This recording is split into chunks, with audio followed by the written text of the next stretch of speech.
Okay, in 8C we're looking at two different ways that we can graph out and display data or data.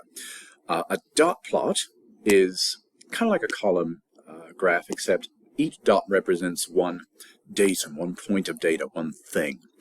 And so dot plots are good if you don't have a huge amount of things that you are trying to categorize. A column graph is when you have lots of data. You have different categories, and you have more than a few items. So if you're counting up to someone's height, which could be 100 or so centimeters, rather than putting 100 dots, then let's use a column graph like this.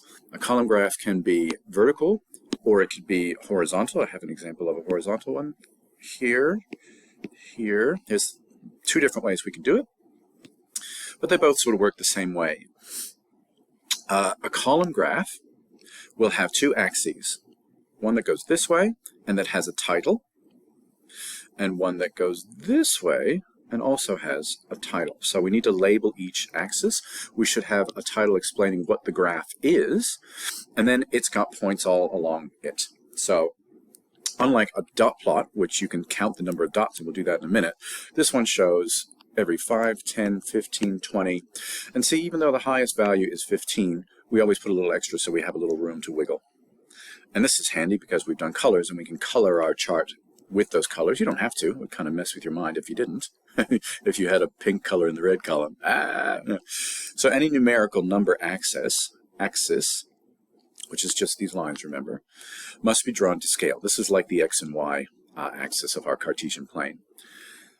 And every once in a while there's an outlier. An outlier is a value that just does not fit. It's noticeably distinct from the main cluster. In this example, here's the main cluster. Everything's between 1 and 5 of whatever we're measuring. There's no labels on these axes. But this puppy out here is on their own. So they are called an outlier. So let's look at an example. The dot plot represents the survey. So children were asked how many pets they have in the home. And so we've got it labeled here. This is the number of pets. They either have no pets or as many as 8 pets. That's as far as we got. And on this axis we have the number of children. So this is a dot plot. So each of these dots represents one child. So there are 5 children in this survey who have 0 pets. And there are lots of children that have 1 pet, and so on. And there's only one child. One dot represents the child, the number of children, that has 8 pets. So I'll bet you can realize what we're going to call that. So use the graph to state how many children have 2 pets. So this is the number of pets, 2, and then we count the dots, 1, 2, 3, 4. 4 children, because we counted the dots, have 2 pets. How many children participated in the survey? Well, to do that, we need to count up all the dots. So we're going to count up all of these dots and our friend out here, and if we take our time, we get 22 children participated in the survey. That's the whole thing. What's the range of values? Well, the range of values is the highest value. In this case, it's 8. We take the highest value and subtract from that the lowest value. And there are children that had 0 pets, so 0 is the lowest value. 8 minus 0 is 8. So that's the range of values. What is the median number? This is a little trickier because what we would like to do normally is write out the number.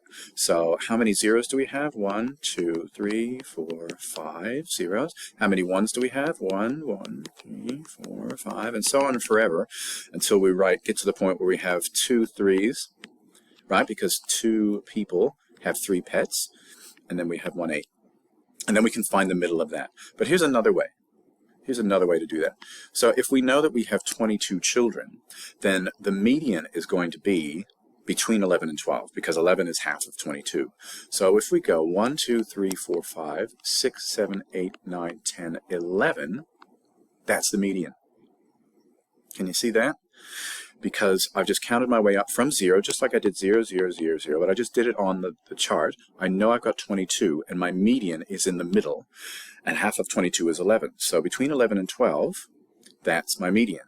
And so it's going to be one of the ones. Well, I probably need to draw one more one. 5, 7, 10, 11, and then there will be another 1 there.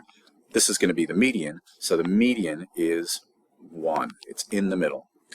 What is the outlier? You could probably do that with your eyes closed. It's the one that doesn't fit with the main cluster. So this is the main cluster.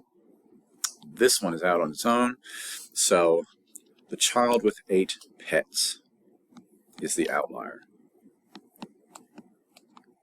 or 40-odd chickens. Now the mode is the easiest of all, isn't it? Isn't it? Yes, the mode is the one that is most frequent. So if I wrote out the numbers here, you see there's 5 zeros, a bunch of ones, and fewer of those. So the mode in this case is really obvious. How many of these children have 1 pet? That is a mode of 1. This one is similar. This is a column graph, and this is doing height. So I'm actually going to steer you toward the textbook video for this one, because they have some cool tools to make it easier to draw on the thing. So go to the textbook and look at the second example for how to draw a column graph to represent the following people's heights.